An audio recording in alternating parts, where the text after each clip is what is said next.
Olá, eu sou Marcelo Nudel, fundador e diretor da CA2, uma empresa de consultoria e projetos na área de sustentabilidade, conforto ambiental, acústica e luminotécnica. Em 5 anos de existência, a CA2 saiu de uma pessoa, eu, e um faturamento de 5 dígitos no primeiro ano, para uma equipe de 25 profissionais e um faturamento de 7 dígitos por ano.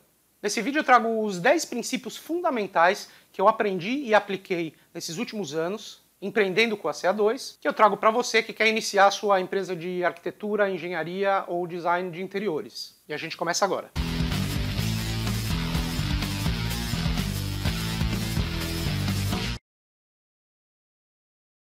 Olá, sou Marcelo Nudel da CA2 e hoje o papo não é sobre sustentabilidade e conforto ambiental, como vocês estão acostumados. Mas ainda assim, se você concorda comigo que conhecimentos em sustentabilidade e conforto ambiental são requisitos básicos para qualquer arquiteto e engenheiro da atualidade, se inscreve no canal, é de graça e você pode aprender muito com isso. Não esquece de ativar as notificações para não perder nenhum vídeo e também deixar um comentário e um like para que o algoritmo do YouTube saiba que você se interessa pelo meu conteúdo e continue te alimentando com ele.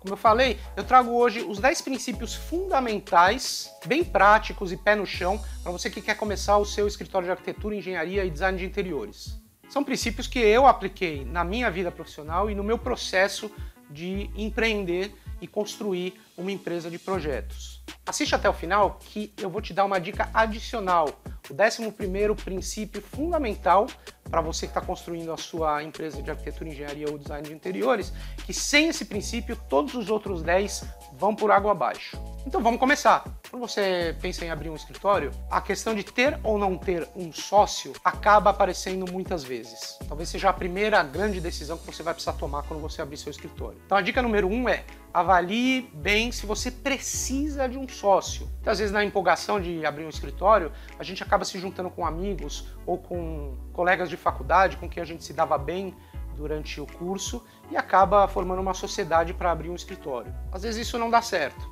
e eu, por experiência, posso comprovar isso. Em 2015, quando eu iniciei a CA2, eu iniciei com um sócio, que já não é mais meu sócio.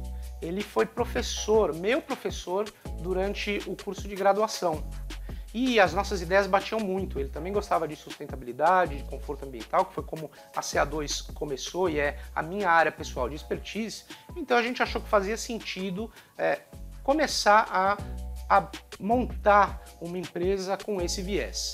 A questão é que, à época, eu tinha 35 anos, ele tinha 55, 56 anos, e ele já tinha um outro empreendimento que era um escritório de arquitetura dele, escritório de projetos de arquitetura, que ele já tinha há muito tempo. Apesar da gente se dar muito bem no nível pessoal, eu aos poucos comecei a ficar incomodado com a falta de engajamento dele e com o senso de prioridade, porque a prioridade dele estava focada no escritório de arquitetura dele. Então eu basicamente acabava tocando a empresa sozinho.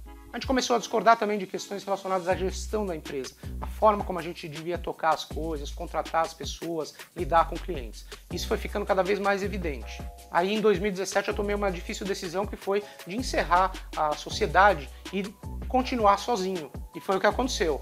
Aos poucos eu fui contratando o pessoal e em pouco tempo eu acabei contratando 3 arquitetas que, por demonstrarem bastante afinidade com o negócio, conhecimento técnico apurado e uma vontade de contribuir com a empresa, eu as tornei sócias da CA2. E elas são minhas sócias até hoje e tocam a empresa de forma dividida comigo.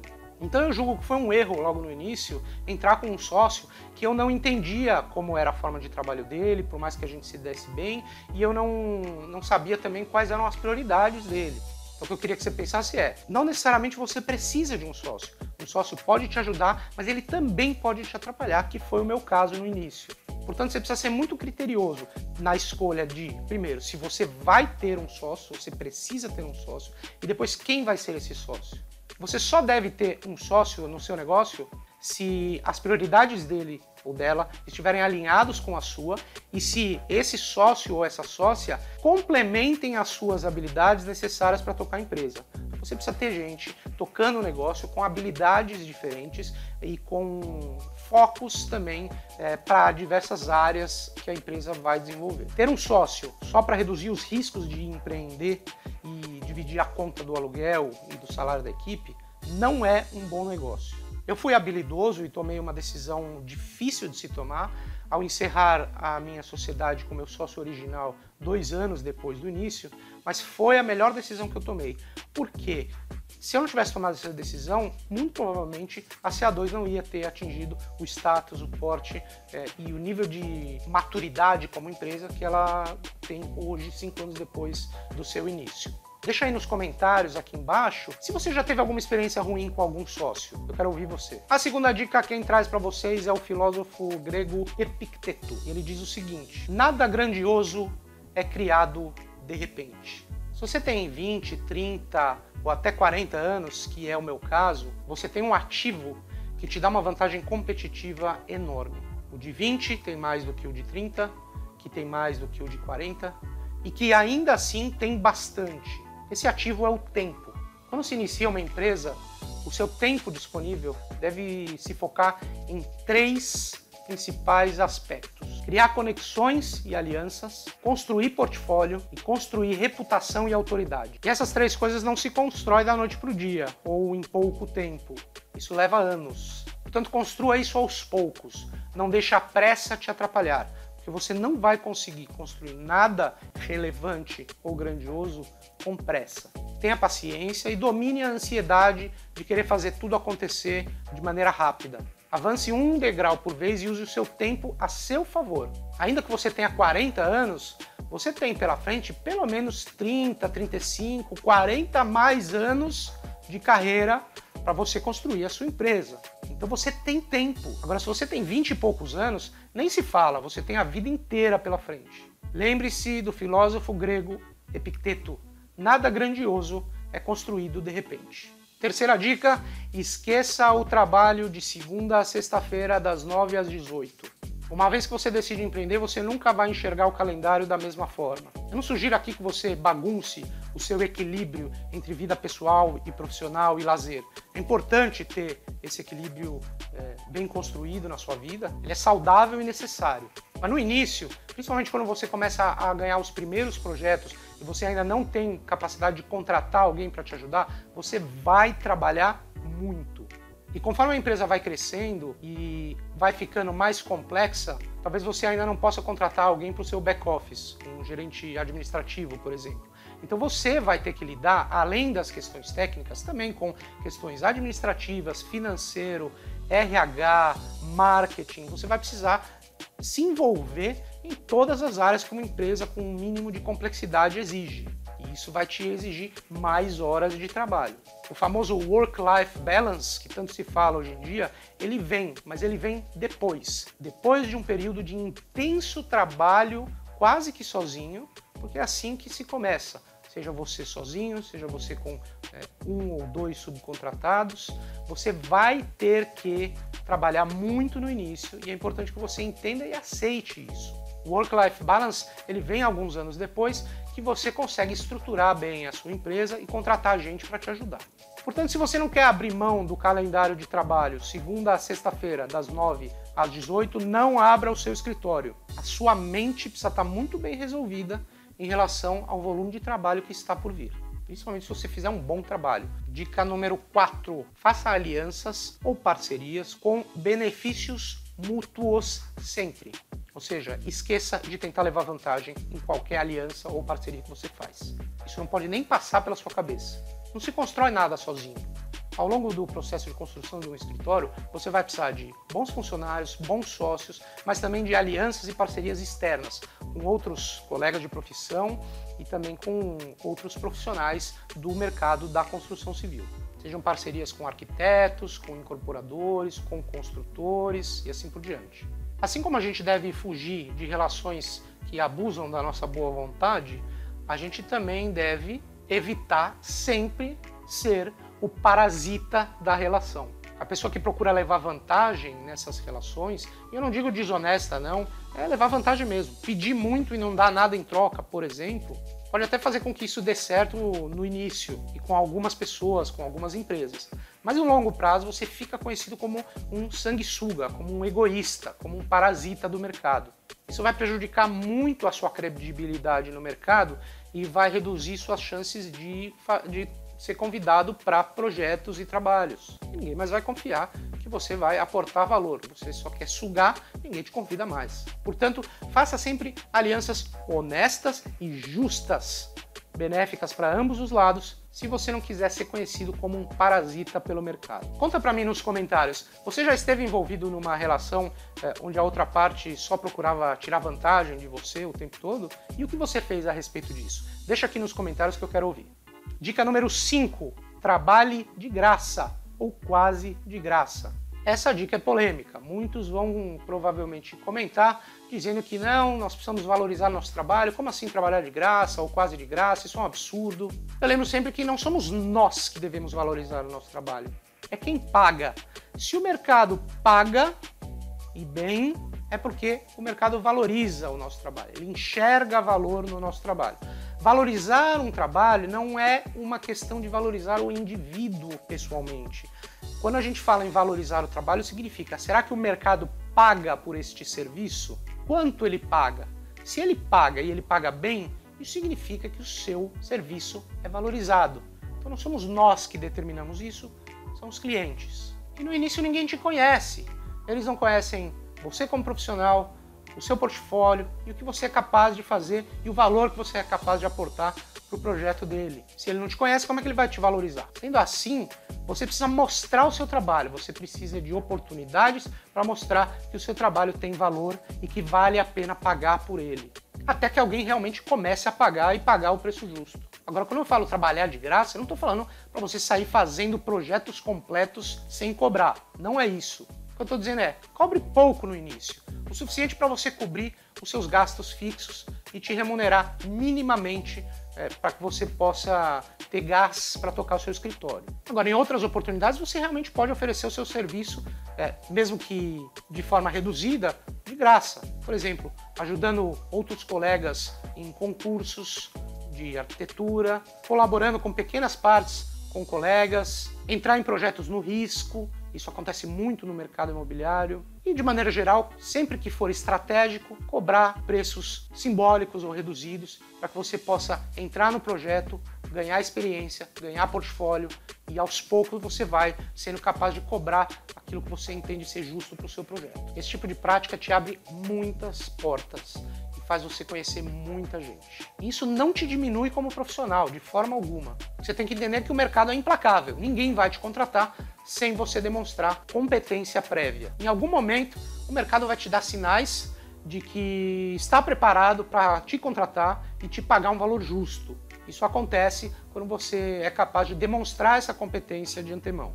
Eu fiz isso muito no início com a CA2. E se é um parceiro estratégico, e a gente tem diversos parceiros estratégicos, alguns dos principais escritórios de arquitetura do país, nós ainda fazemos trabalhos de graça ou cobrando muito pouco. Quando é um cliente em um projeto estratégico, se isso faz sentido para a gente ganhar um trabalho maior lá na frente, a gente ainda faz isso, porque é inteligente de se fazer. Dica número 6. Seja um vendedor 24 horas por dia, 7 dias por semana, mas não seja o chato. Arquitetos, engenheiros e designers de interiores, eles costumam ter um foco muito técnico.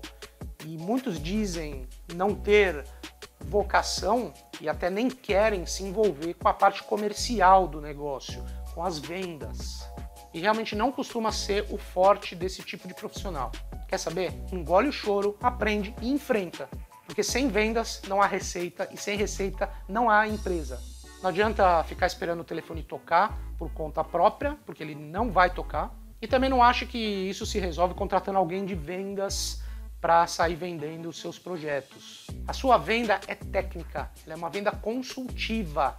Então, você colocar alguém para vender que não seja da área, que não tem experiência em fazer o projeto, não é uma boa ideia, na minha opinião. Existem empresas que fazem isso. Na CA2, nós, todos os sócios, os 4 sócios, que são técnicos, são os responsáveis por prospecção e vendas, além da gente tocar a parte técnica também. Mas a gente precisa ter um conhecimento técnico para vender o nosso serviço, senão ele fica raso, você não consegue explicar para o cliente a razão pelas quais ele deve te contratar e você perde muitas oportunidades dessa forma. Então você precisa se envolver com o processo de prospecção comercial. Como faz isso? Dando as caras. Você precisa bater na porta de clientes, contactar clientes que você não conhece, fazer o tal do cold call, se apresentar, apresentar seu portfólio, solicitar oportunidades para apresentar seu trabalho em reuniões para grandes empresas, por que não? Ou eventualmente você pode pedir para um colega que tenha relação com um potencial cliente que você quer te apresentar. Você precisa fazer essa dinâmica de prospecção constantemente. Agora, o que eu chamo de ser um vendedor 24 horas por dia, 7 dias por semana? É estar atento às oportunidades e agir de acordo com elas. O que você não pode ser o vendedor chato. E no nosso mercado está cheio de vendedores chatos. O que é o vendedor chato? É aquele que só fala sobre si, só fala sobre a empresa, o quanto ele é bom, o quanto ele é melhor que os concorrentes. É aquele que fica tentando te convencer a contratar em momentos que não condizem com a situação, em momentos inapropriados, como uma conferência, um happy hour profissional. Esses não são lugares para você vender, são lugares para você escutar o que tem de oportunidade por aí, fazer conexões e amarrar uma conversa futura focada aí sim em prospecção. Você tem que escutar muito, entender o que está acontecendo, para depois estabelecer uma estratégia de ataque, de prospecção certeira com o cliente que está procurando contratar um serviço que você oferece. Deixa nos comentários aí, você é um bom vendedor? Você já se envolve com prospecção e vendas na sua empresa? Deixa nos comentários que eu quero ouvir. Dica número 7. Cuide bem da sua marca. Quando eu falo marca, pode ser da sua empresa, se você estiver constituindo uma empresa, e marca pessoal também, porque não? É muito importante você cuidar da sua marca pessoal como profissional, como indivíduo. Você conhece o termo branding? Branding é um conceito que define a identidade da marca, a personalidade de uma marca. Agora, o que é marca? Um dos grandes gurus do marketing mundial, Seth Godin, diz o seguinte: uma marca é um conjunto de expectativas, memórias, histórias e relacionamentos que, juntos, são responsáveis por fazer o consumidor escolher um produto ou serviço ao invés de outro. Você precisa ser uma marca, ainda que você seja um profissional autônomo. Agora, você não precisa contratar um profissional de marketing para cuidar de tudo isso. Na CA2 nós temos sim uma profissional de marketing que cuida do nosso branding, além de outras coisas. Era o momento de contratar, eu valorizo muito o marketing, então nós temos uma pessoa fixa internamente para fazer isso. Agora você não precisa gastar dinheiro ou fazer isso, até porque no começo você não tem verba para contratar uma empresa ou um profissional que cuide da sua marca. Você pode fazer isso sozinho, e foi exatamente isso que eu fiz no início da CA2. Eu cuidei de absolutamente tudo relacionado à marca durante 2 anos, até que eu tive a possibilidade de trazer alguém fixo para o marketing, reformular nossa marca e cuidar bem desta marca ao longo do tempo. Como é que você pode fazer as ações de branding sozinho?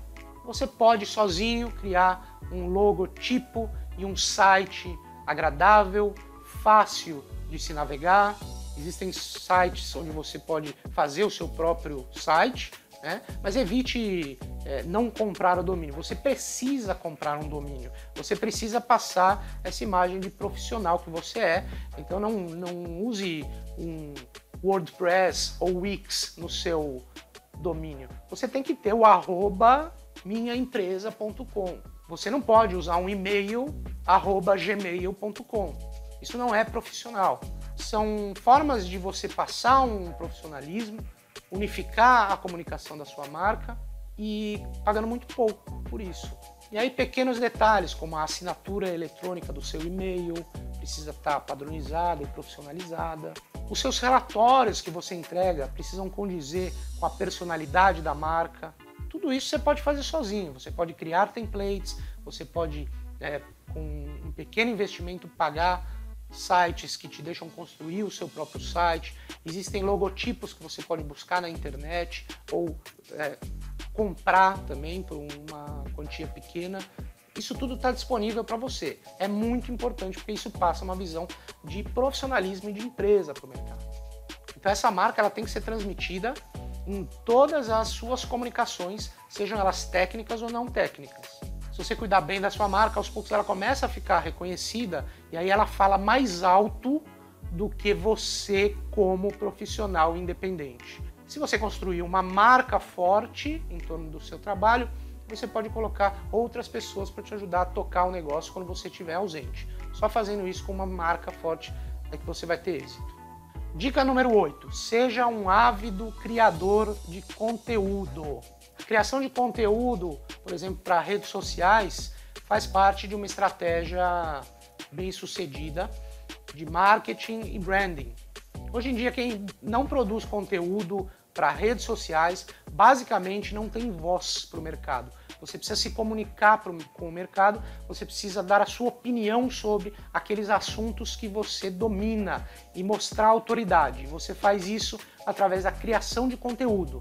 Você deve encarar a criação de conteúdo como parte fundamental do seu trabalho e não como uma atividade paralela ou lateral ou um mal necessário. Não é um mal necessário, não é uma atividade que você vai fazer quando você tiver tempo, é uma atividade que você precisa se dedicar constantemente para que ela faça efeito. Não adianta você achar que você vai publicar um artigo, que esse artigo vai bombar e vai chover cliente, porque não acontece isso. Você precisa de consistência, além de qualidade e tempo para que você seja notado.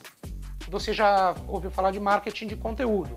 Pois eu vou te contar uma história muito interessante sobre o que é o marketing de conteúdo. Não tem nada a ver com construção civil, mas o princípio se aplica também. Em 1977 surge o primeiro filme do Star Wars Episódio 4. Foi um sucesso estrondoso.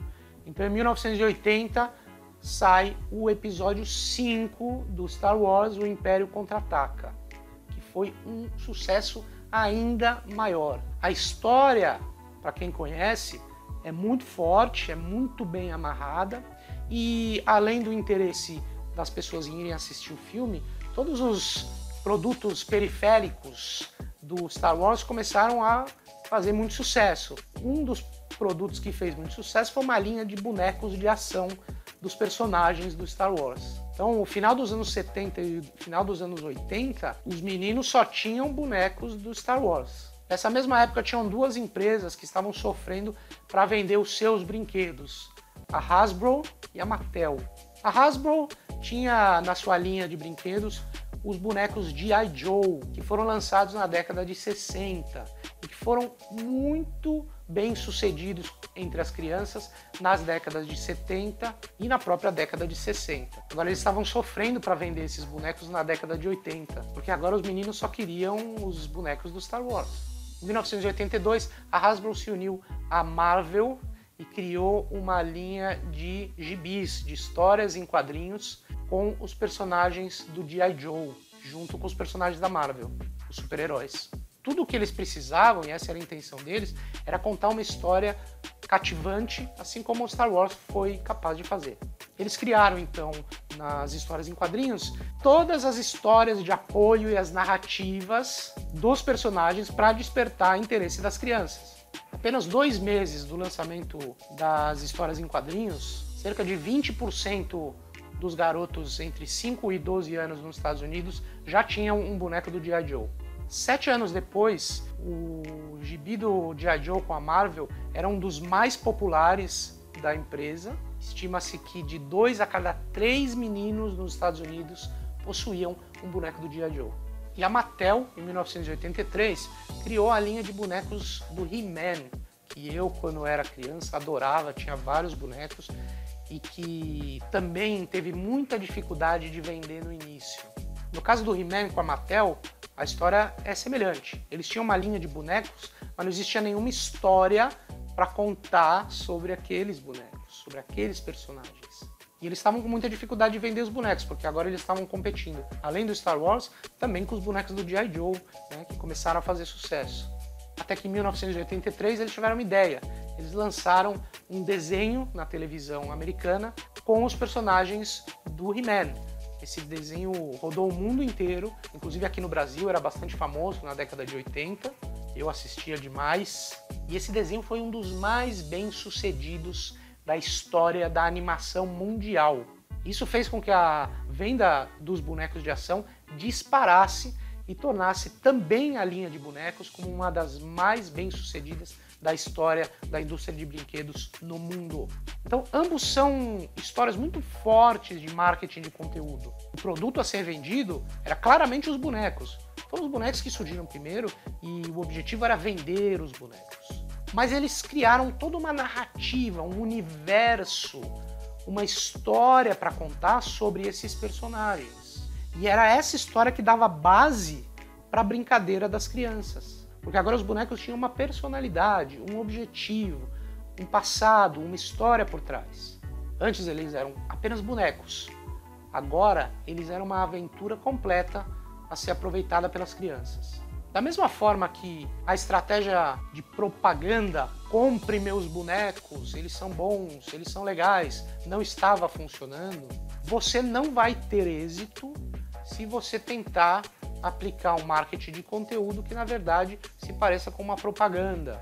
E eu vejo isso muito em posts de rede social, LinkedIn principalmente, empresas de projeto, de arquitetura, engenharia, consultoria, colocando simplesmente uma propaganda ali, entre em contato conosco, estamos esperando sua ligação. Isso é propaganda, isso não é marketing de conteúdo. Marketing de conteúdo não é aquele post em que você apresenta a sua empresa, diz que a sua empresa é melhor do que o dos outros, apresenta os benefícios de te contratar. Isso não é marketing de conteúdo, isso é propaganda. E propaganda é chato, ninguém gosta de propaganda. Quando você está numa rede social, você está buscando informação ou diversão, você não está buscando propaganda. Uma propaganda não adiciona valor ao teu cliente. O gibi do G.I. Joe e o desenho do He-Man, eles agregam valor a uma brincadeira com o boneco. Eles entregam valor, eles entregam uma história que as crianças podem se apropriar para se divertir. No nosso caso, o que nós precisamos fazer com marketing de conteúdo é entregar um valor para o nosso potencial cliente para que ele possa usar de maneira útil. Uma propaganda dizendo eu sou bom, eu faço, eu aconteço, não é útil para ninguém. Então evite fazer isso. Essas empresas que postam propaganda chata, elas vão obter o resultado contrário. Elas vão ser vistas como empresas chatas, antipáticas, que interrompem você para jogar na sua cara como elas são boas. Então não faça isso. Ainda sobre marketing de conteúdo, eu vou citar aqui uma frase do Neil Patel, que é um dos principais nomes do marketing digital na atualidade. Ele diz o seguinte: marketing de conteúdo é uma estratégia de marketing focada em produzir e distribuir conteúdo relevante para o público-alvo no momento em que ele mais precisa. Continuando, com o objetivo de gerar valor, o marketing de conteúdo atende à intenção de busca do usuário e transforma o processo de compra em algo natural. Ao consumir a informação produzida pela marca, o consumidor pode descobrir desejos ou dores que julgava inexistentes e assim depositar sua confiança nela. Com isso, ele naturalmente passa a se interessar pelos conteúdos que ela oferece e a ver a empresa como autoridade e referência nos assuntos que aborda.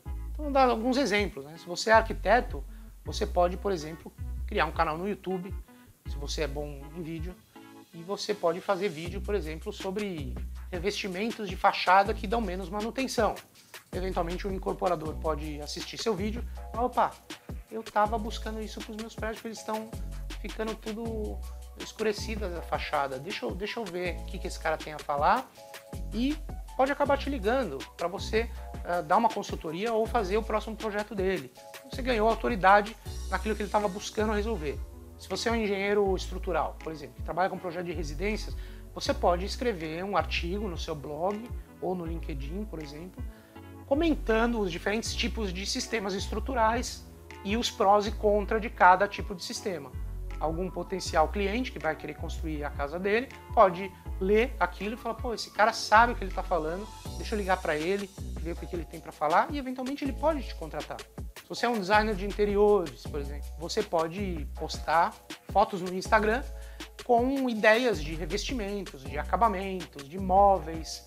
Algum cliente potencial pode ver, fala: gostei desse estilo, gosto dessa pessoa, te liga para fazer um orçamento. Isso acontece muito. Você entende agora que o marketing de conteúdo não é propaganda? Ele é uma informação de qualidade, entregue de forma gratuita, que busca resolver alguma dor do mercado, alguma dor do seu potencial cliente.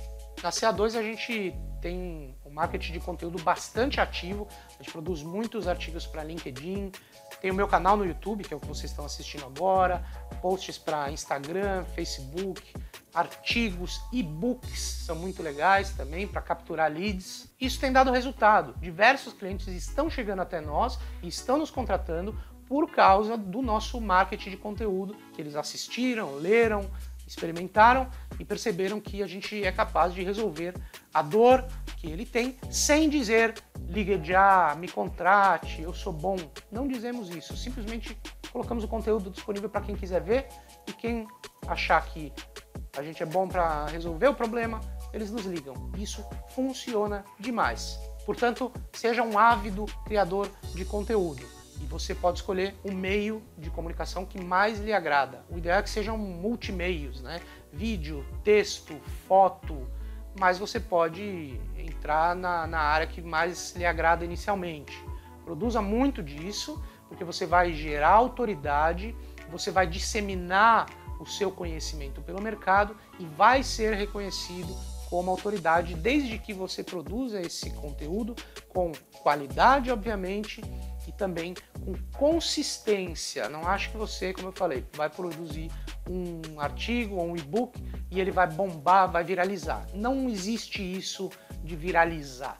Ninguém viraliza um post da construção civil. Você precisa de consistência e tempo para construir essa autoridade. Se você quiser compartilhar o seu conteúdo que você já tem, pega lá o seu melhor conteúdo, seja um vídeo no YouTube, seja um post, um artigo, etc. E deixa o link aqui nos comentários para que você possa divulgar um pouco melhor o seu trabalho também. Vamos aproveitar os comentários para fazer esse fórum de divulgação. Dica número 9. Aceite, de uma vez por todas, que é impossível ter sucesso sem tomar risco. Para empreender, você precisa necessariamente tomar algum grau de risco. Você precisa aceitar que existem riscos associados ao seu negócio. Por exemplo, em algum momento, quando o seu volume de trabalho começar a crescer, você vai cogitar contratar uma pessoa, a primeira contratação da sua empresa, para te ajudar a tocar o negócio ou tocar os trabalhos técnicos. Essa pessoa vai precisar de um salário e ela não vai, a não ser que ela seja sua sócia, ela não vai querer saber se tem ou não tem faturamento no mês. O salário precisa pingar na conta dela todo mês. Muita gente evita contratar esse primeiro funcionário por medo de não ter dinheiro para pagá-lo no fim do mês. Com medo de, eventualmente, ter que tirar do próprio bolso para pagar esse funcionário se não entrar trabalho em determinado mês.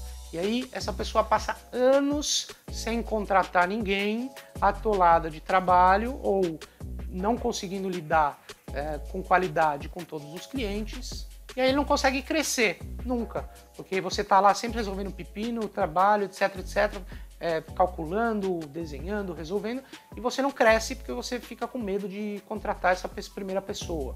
Eu tirei muito dinheiro do bolso quando eu comecei a CA2. Eu aceitei tomar esse risco, deu certo porque eu consegui contratar as pessoas certas e o trabalho evoluiu, a empresa cresceu e depois eu recuperei esse dinheiro que eu investi. Também tem o risco que é de aluguel de escritório, compra de computadores, compra de software. Você não consegue fazer nada se você não alocar uma verba para isso. E você não tem certeza se essa verba vai voltar e quando ela vai voltar. Mas isso ocorre também quando você passa anos pensando em pedir demissão do seu atual emprego para abrir seu escritório e com medo do risco de não dar certo ou de não conseguir uma remuneração adequada, e nos primeiros anos você não vai conseguir uma remuneração igual a que você tinha no seu trabalho, isso leva um tempo para acontecer, para você igualar e depois superar, tá? Então você acaba passando anos numa empresa, sonhando com o seu próprio escritório e com medo do risco você não vai. Eu te digo com a maior tranquilidade e certeza, é impossível empreender com zero de risco, você precisa aceitar isso. O que você precisa fazer é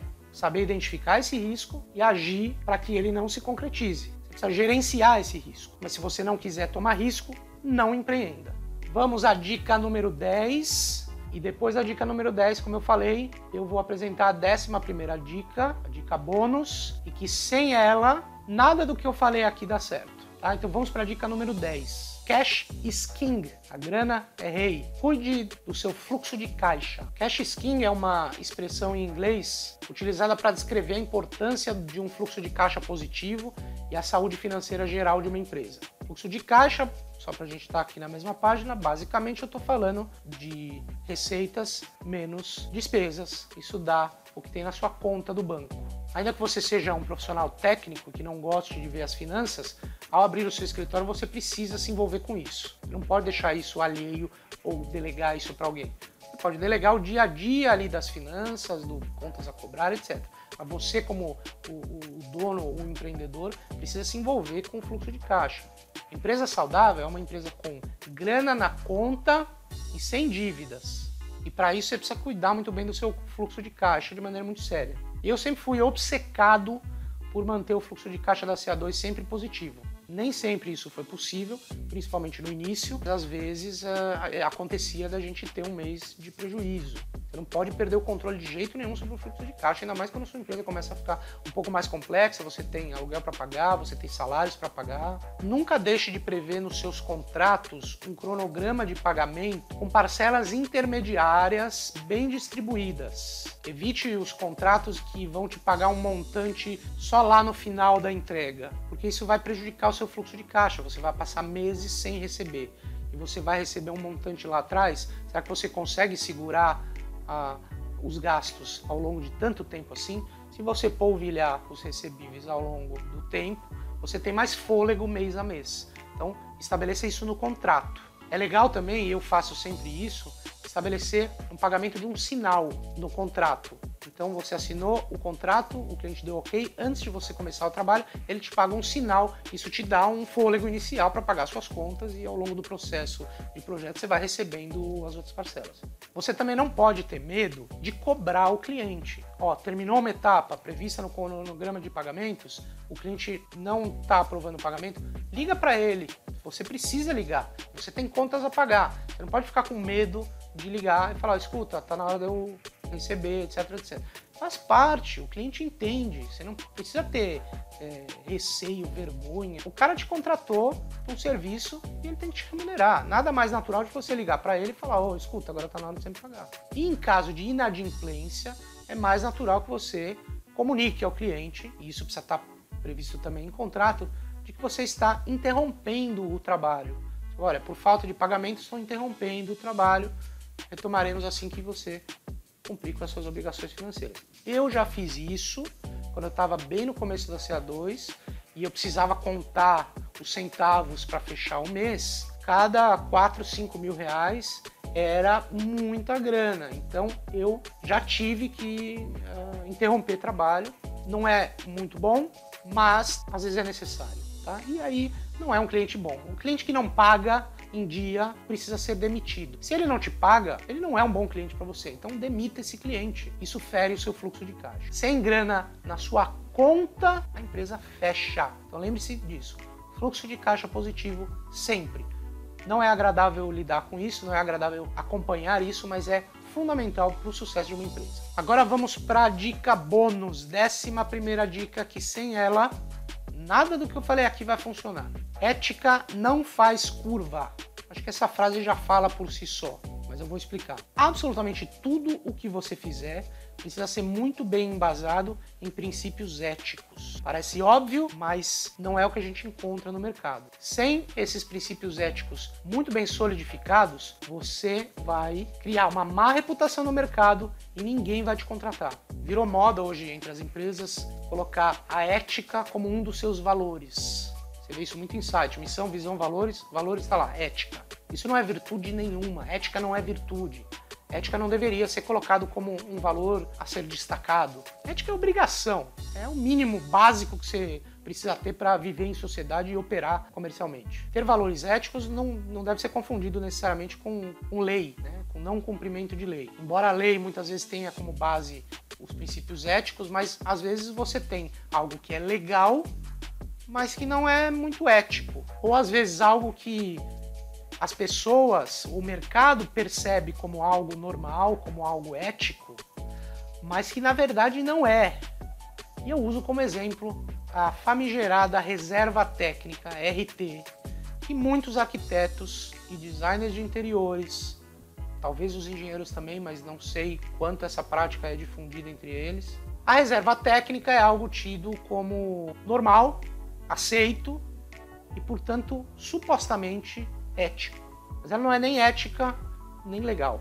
Vamos ver como o CAL define a RT, a reserva técnica. O que é reserva técnica? Reserva técnica é o nome pelo qual ficou conhecido a comissão financeira paga por fornecedores de produtos e lojistas pela indicação junto a clientes da área da construção. Essa prática cresceu muito nos últimos anos, em alguns lugares tornou-se comum.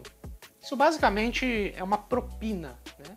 É o fornecedor pagando uma propina para o arquiteto, engenheiro ou designer especificar aqueles produtos daquela loja.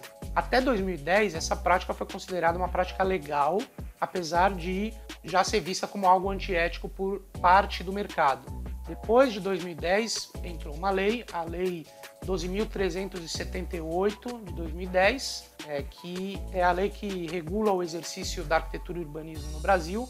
Ela já classificou como um ato ilegal você receber essa comissão de fornecedores. A proibição da reserva técnica também é reforçada pelo Código de Ética e Disciplina do CAL Nacional. Ele prevê o seguinte: o arquiteto urbanista deve recusar-se a receber, sob qualquer pretexto, qualquer honorário, a remuneração, comissão ou gratificação, vantagem ou presente de qualquer natureza, seja na forma de consultoria, produto, mercadoria ou mão de obra, oferecido por fornecedores de insumos e seus contratantes. O arquiteto, engenheiro e designer precisa especificar aquilo o que é melhor para o seu cliente e não aquilo o que o seu parceiro que lhe paga a propina tem a oferecer. Quem é que disse que aquilo que eu estou oferecendo para o meu cliente é a melhor opção? Quem é que disse que ele não aumentou o preço que o cliente está pagando para pagar a minha comissão? Vocês estão entendendo? O especificador precisa ter isonomia para escolher aquilo que for melhor para o cliente dele, e não aquilo que for melhor para o seu bolso. Então é importante diferenciar o que o mercado faz como prática comum e o que é ético. Pedir reserva técnica é, além de ilegal, antiético, ainda que o mercado ache que é uma prática ok. Deixa aqui nos comentários o que você acha da prática de reserva técnica. Aí, outras questões também, né, que são ilegais e questões antiéticas. Por exemplo, tentar driblar legislações municipais, plagiar projetos, ideias, modelos de relatório, conteúdo, aceitar projetos ou responsabilidade técnica para serviços que extrapolem o limite das suas habilidades e competências. Se os seus princípios éticos fizerem curva, ou seja, forem flexíveis, maleáveis, de acordo com a vantagem que você quer tirar da situação, você vai desenvolver uma péssima reputação no mercado e ninguém vai te contratar para nenhum projeto. Comportamentos antiéticos não se escondem debaixo do tapete por muito tempo. Bom, esses foram os 10 princípios fundamentais que eu aprendi e apliquei nos últimos anos na minha empresa. Se você se interessa por conforto ambiental e sustentabilidade, confere os 2 vídeos que eu estou deixando aqui na tela agora. E se você não é inscrito no canal, não deixa de se inscrever, ative o sininho das notificações, deixe seus comentários aqui embaixo e, obviamente, se você gostou, deixe seu like. Obrigado e até a próxima.